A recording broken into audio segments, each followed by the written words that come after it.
Hey guys, I am Dr. Kim Sage. I'm a licensed clinical psychologist. Welcome to my YouTube channel.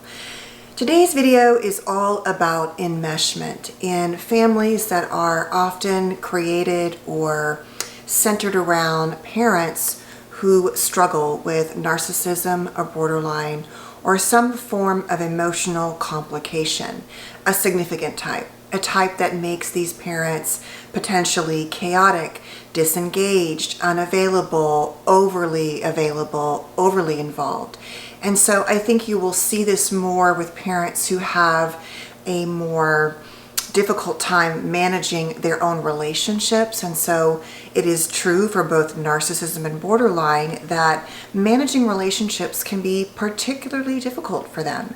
And so as children who are now adults raised by these parents, I really do think that enmeshment is one of the biggest reasons why we can struggle to really and fully identify what has happened to us and why it's unhealthy.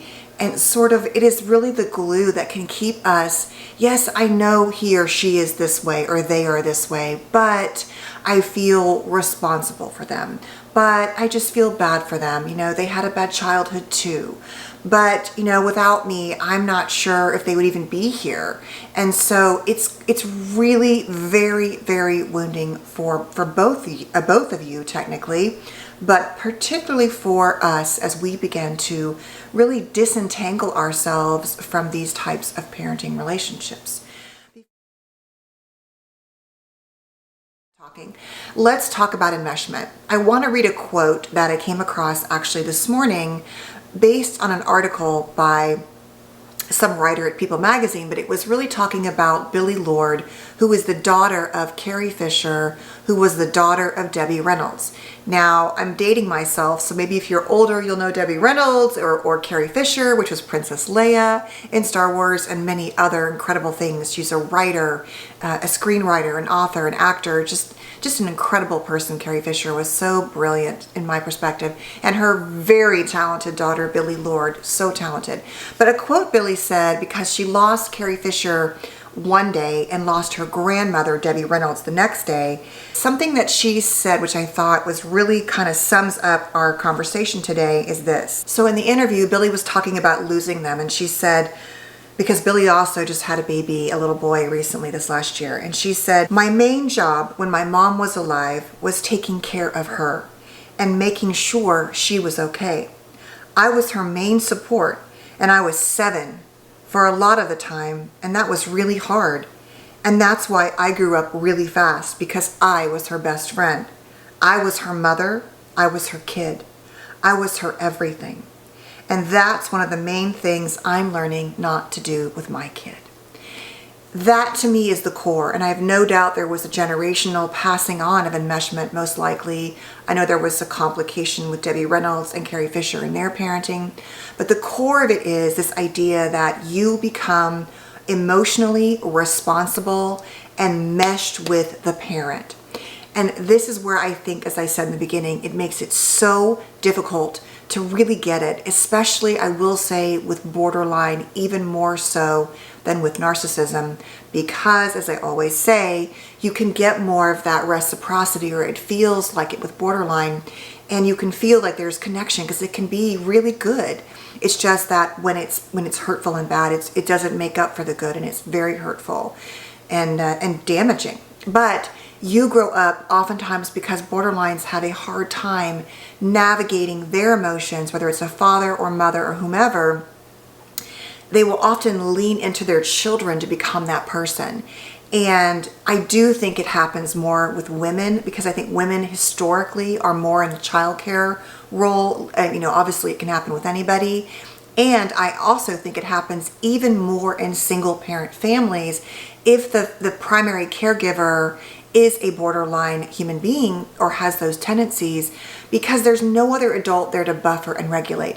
But it can certainly happen even in a 2-parent household where one parent has been kind of like relegated to the side and the other parent really just gets their needs met off the child. And that can be with step parents or any kind of parent. So the core is that it's like this layering. It's like, here's the child, here's the parent. We are connected. And the child begins to, as I've talked about in disorganized and anxious attachment, rotate around the parent, right? Always trying to get the parent temperature read, to get the parent to be okay so that the child can be okay.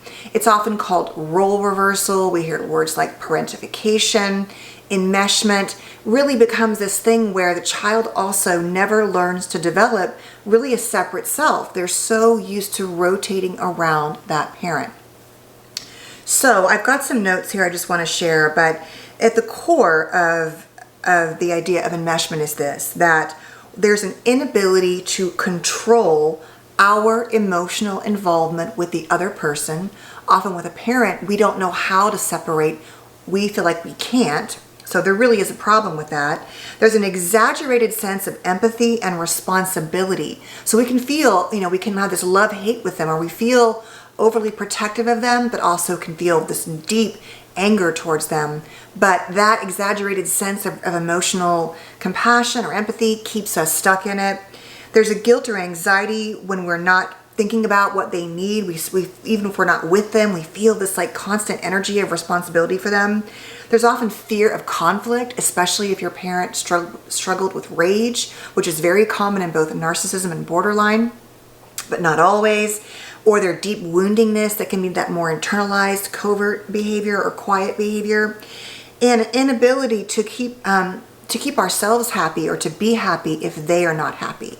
And so what's happening is, from the time you're a child, this parent who is not doing this on purpose, but because of their lack of insight and their own difficulty regulating emotions and relationships, they are really indoctrinating you from the time you are little.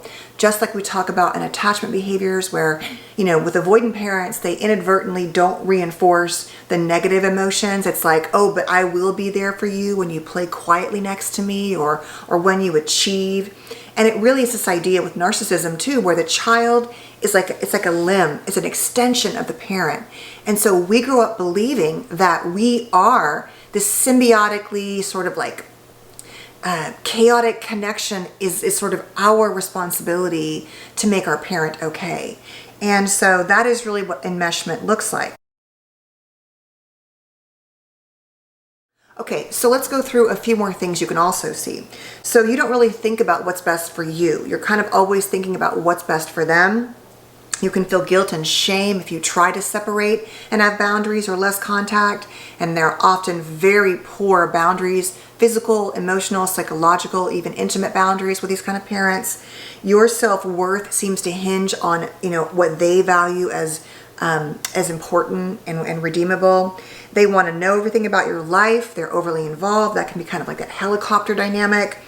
Your life really centers around theirs. They don't really encourage you to follow your dreams unless it's an extension of their dreams.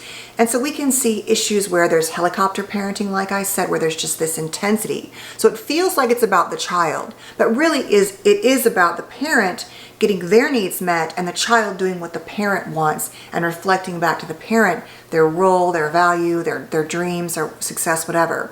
There can be a kind of a romanticized where the child is called the best friend, but really truly made the emotional partner, which is why I have a visceral reaction to calling your child your best friend, and I will never change my mind about that. I'm begging you guys, if you do that or know someone, to please find different words to talk about how much you love your child. But making your child be your best friend is the issue. If your child says you are their best friend, that's a different concept really. But the core of it can also be scapegoating a child and making a golden child. We can see all these different layers of connection.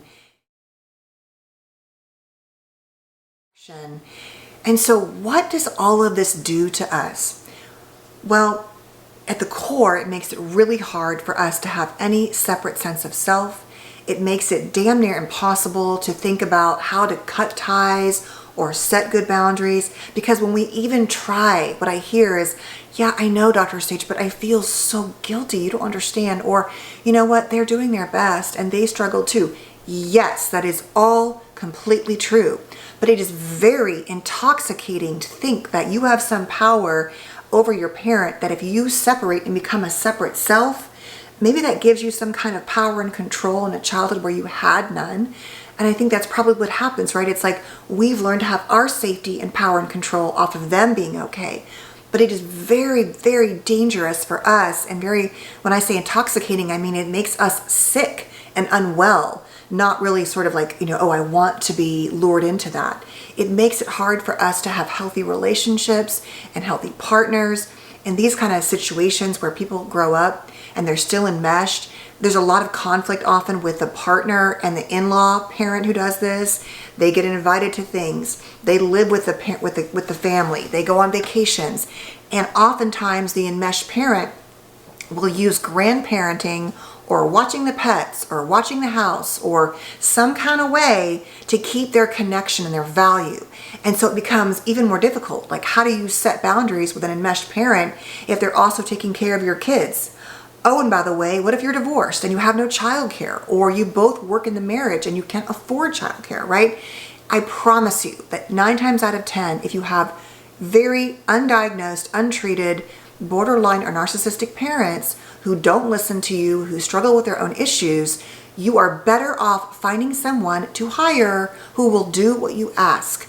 Because over time, your kids watch you get into it.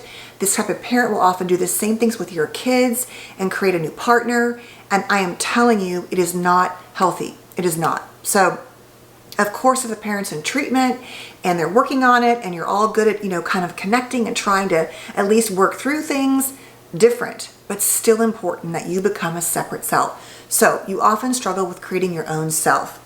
And where we also notice that this becomes a problem is that we often have a hard time dealing with our own abandonment issues because, that was put upon us. And so we're afraid to be alone. We've always been part of this symbiotic relationship. We can struggle with massive anxiety, massive attachment anxiety, and anxiety in general, that hypervigilance that was just sort of put into our bodies and our nervous systems from the time we were little, because we have to be alert, right?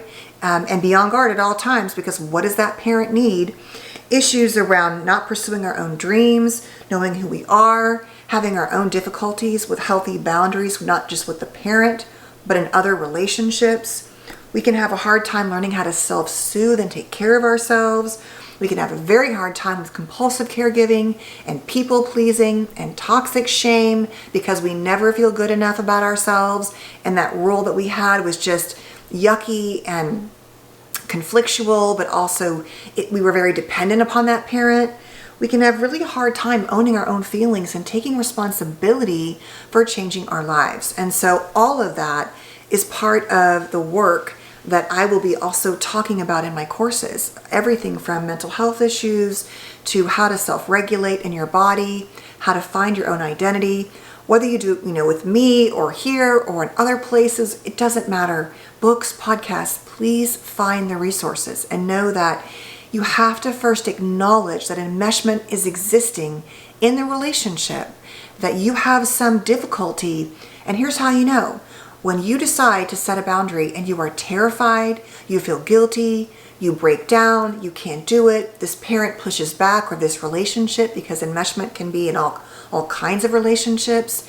If there is a difficulty either within you or the person or all of the above, that's a very good sign that something isn't working and it's not healthy. Because in healthy relationships, no matter what our culture, and yes, I recognize that in some cultures enmeshment is encouraged and much more common, I can promise you though that even in those situations, the psychological impact is still the same. It feels suffocating. It can affect our sense of self. It can affect our relationships. And so no matter how you got there, I would highly encourage you to begin to do some self-reflective work on the role of enmeshment, on do I have a separate healthy sense of self that I can then lovingly touch up against someone, that sounds funny, but not actually be like this with, right? That there is a leaning in and a leaning out that I'm allowed to do, that I'm not punished for or shamed for, or that I feel just constantly at my core that I'm bad for wanting or doing. So, as you can tell, I'm very passionate about this topic, but I really, as I thought about it today, wanted to share how I think this issue is one of the ones that can make it so difficult to do our healing work. So thanks for watching. Please stay safe and well. And I promise I'm just down to the next week or two. I didn't even realize I have to like launch my courses. Being a psychologist, it's not something I've understood. So I've been building the courses and then realized, oh yes, I have to actually do something about this. But I probably, not being a great salesperson, will just keep telling you in my core how much I truly believe it would have changed my life if I had done this work 20, 30 years ago, and how much I truly believe that you doing this work, I don't care with it's like I said, with me or anybody, will truly change the course of the parenting you do, the partners you choose, the people that you choose to have in your life, and the way you see yourself, and the healing that you deserve. I know it will be there. And so I hope you will just honor at a minimum that you are worthy of it. So please take care, and I'll see you soon. Bye guys.